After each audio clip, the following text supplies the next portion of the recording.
बिस्मिल्लाहिर्रहमानिर्रहीम। अस्सलाम वालेकुम स्टूडेंट्स, बायोलॉजी क्लास 10th।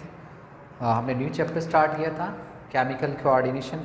उसमें हमने लास्ट टाइम डिस्कशन की थी, ठीक है, केमिकल कोऑर्डिनेशन और उसके कंपोनेंट जो है वो कौन से होते हैं। तो आज का हमारा टॉपिक है कंपोनेंट ऑफ कोऑर्डिनेशन के ओवरऑल कोऑर्डिनेशन, चाहे वो नर्वस कोऑर्डिनेशन हो या फिर वो केमिकल कोऑर्डिनेशन हो, तो उसके कंपोनेंट कौन कौन से हैं। ठीक है, कंपोनेंट में अगर आप देखें अज्जा उर्दू में जिसे आप कहते हैं, तो फर्स्ट है स्टिमुलाई, पहला कंपोनेंट। सो क्या होता है स्टिमुलाई? एक्चुअल में stimuli that mean change in environment is called stimuli, यानी कि माहौल में होने वाली तब्दीली,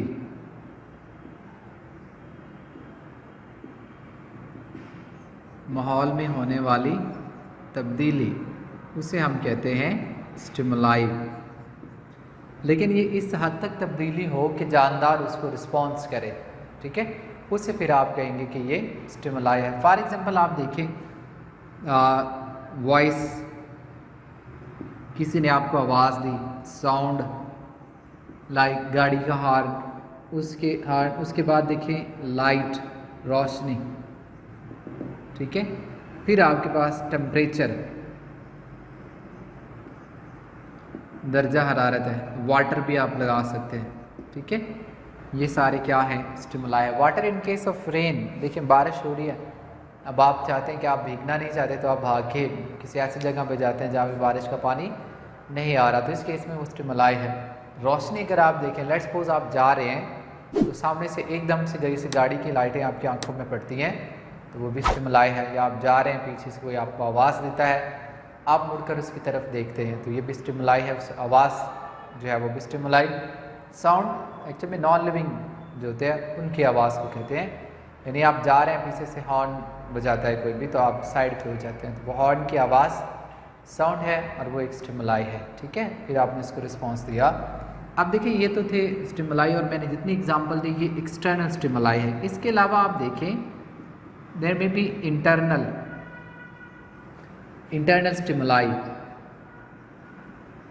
ठीक है, इंद्रानी तब्दीलियाँ भी हो सकते हैं, इसमें आपको बहुत से मिल जाएंगे। For example deficiency of water stimulus है, और chemicals that mean high concentration of carbon dioxide is a stimulus, glucose level high और लो इट्स अ स्टिमुलस। सो बहुत से इंटरनल स्टिमुलाई भी होते हैं, उनको भी जानदार डिटेक्ट करता है और फिर उसको रिस्पॉन्स देता है। ये इसका फर्स्ट स्टिमुलाई था। सेकंड अगर आप देखें स्टिमुलाई, स्टिमुलाई के बाद सेकंड कंपोनेंट तो वो है रिसेप्टर।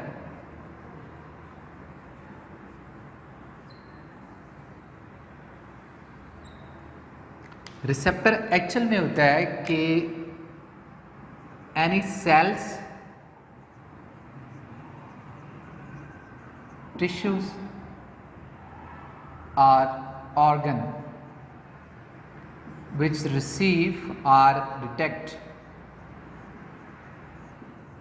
to stimuli, ठीक है, यानी जो स्टिमुलाई को वसूल करता है, ठीक है, उसे हम कहते हैं कि ये रिसेप्टर है, चीज़ों को रिसीव करना। बहुत से रिसेप्टर हैं। फॉर एग्जांपल आप देखें आइज़ क्या हैं? These are the photo receptor, यानी इन्होंने लाइट को रिसीव करना है। Ear, these are sound receptor, ठीक है। इसी तरह आप देखें स्किन, बहुत ज़्यादा चीज़ों के रिसेप्टर है। For example pressure, for example temperature, ठीक है। There are many modes. Tongue, taste, यानी केमिकल रिसेप्टर है। सो ये बहुत सी चीज़ें हमारे यहाँ एज ए रिसेप्टर काम कर रही होती हैं, ठीक है। इनका काम ये होता है कि इन्वायरमेंटल चेंज को डिटेक्ट करना, चाहे वो इंटरनल हो चाहे वो एक्सटर्नल हो, उसको डिटेक्ट करना होता है, ठीक है। उसके नेक्स्ट अगर आप कंपोनेंट देखें तो वो है कोऑर्डिनेटर।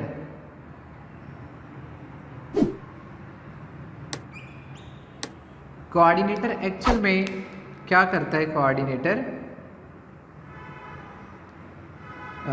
कोऑर्डिनेटर का बेसिकली काम ये होता है कि ये रिसेप्टर से, यानी जो रिसेप्टर है वहाँ से स्टिमुलस को रिसीव करेगा, ठीक है, उसे हम कहते हैं कोऑर्डिनेटर। यानी ये मैसेज को रिसीव करता है,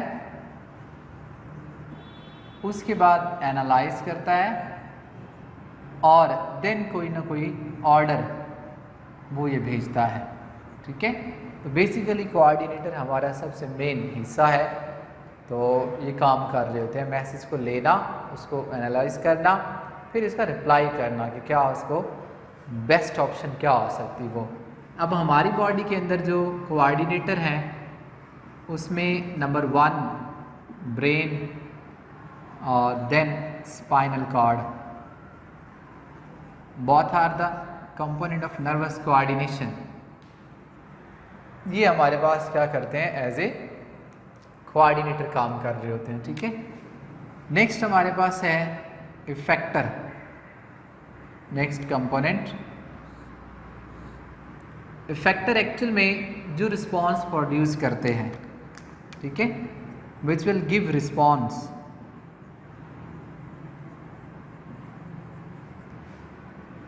जो रिस्पॉन्स प्रोड्यूस करते हैं उन्हें हम कहते हैं कि ये इफेक्टर होते हैं। फॉर एग्जांपल आप देखें मसल्स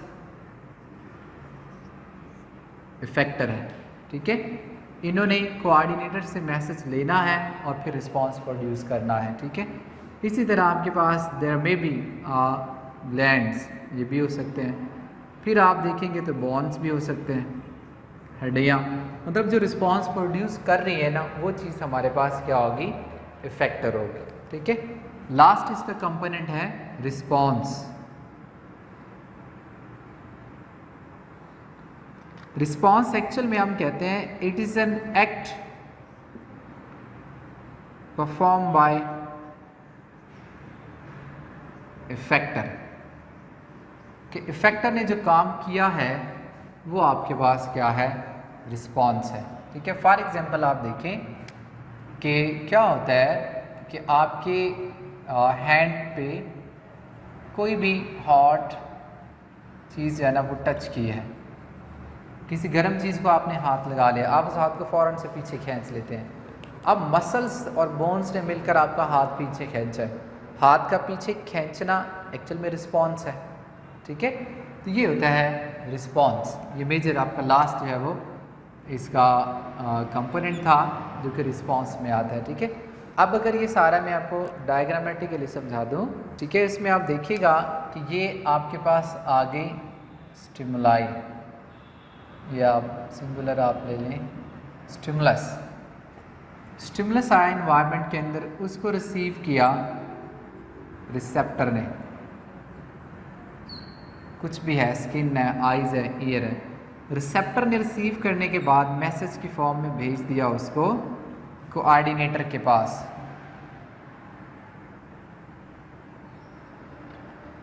ठीक है, कोऑर्डिनेटर ने क्या करना है? उसको एनालाइज करना है और वापस मैसेज भेजना है।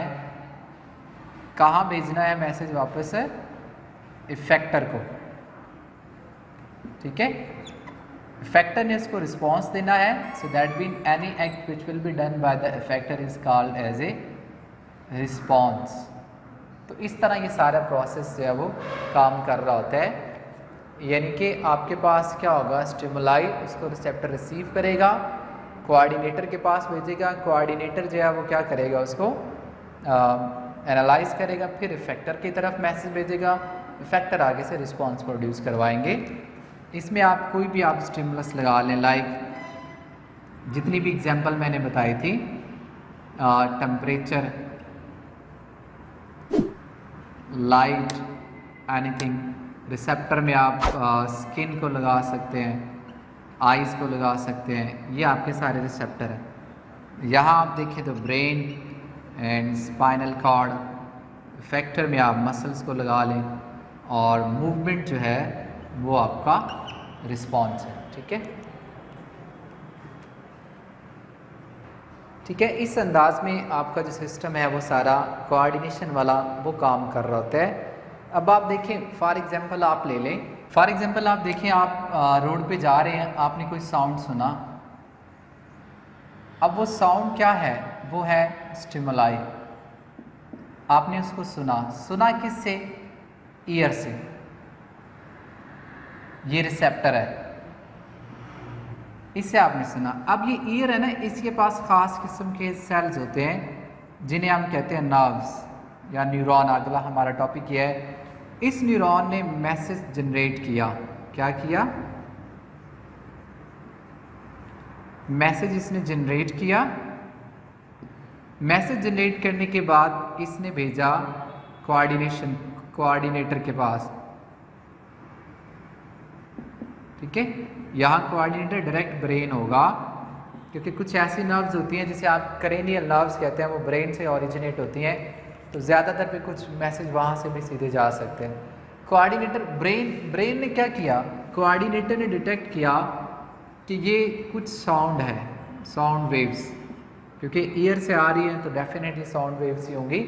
उसको उसने डिटेक्ट किया, फिर उसने लोकेशन भी डिटरमिन की कि ये साउंड वेव है जो आपके बैक साइड से आ रही है, पीछे से आ रही है। ठीक है, तो फिर उसने क्या किया, इस कोऑर्डिनेटर ने आपके नेक मसल्स को ऑर्डर भेजा। नेक मसल ने क्या किया, हेड को टर्न किया, बैकवर्ड देखा। जब बैकवर्ड देखा तो पता चला कि कोई गाड़ी है पीछे से जो गुजरना चाह रही है, लेकिन आप उसके सामने आ रहे हैं, तो ये सारा कोऑर्डिनेशन हो रहा है। ठीक है, तो जैसे ही वो बैकवर्ड आप देखेंगे तो आपको पता चलेगा पीछे कोई और है। ठीक है, वहाँ से फिर एक न्यू स्टिमुलस आएगा, और वो क्या है? आइज़। अब एक रिस्पॉन्स हो गया कि आपने पीछे मुड़ के देखा है, ये एक रिस्पॉन्स हो गया। आइज़ ने दूसरा स्टिमुलस रिसीव किया, फिर ब्रेन की तरफ मैसेज आएगा, और फिर ब्रेन हमारे मसल्स को ऑर्डर करेगा। कौन से मसल्स को? लेग मसल्स को, कि वहाँ पे मूवमेंट शो करो।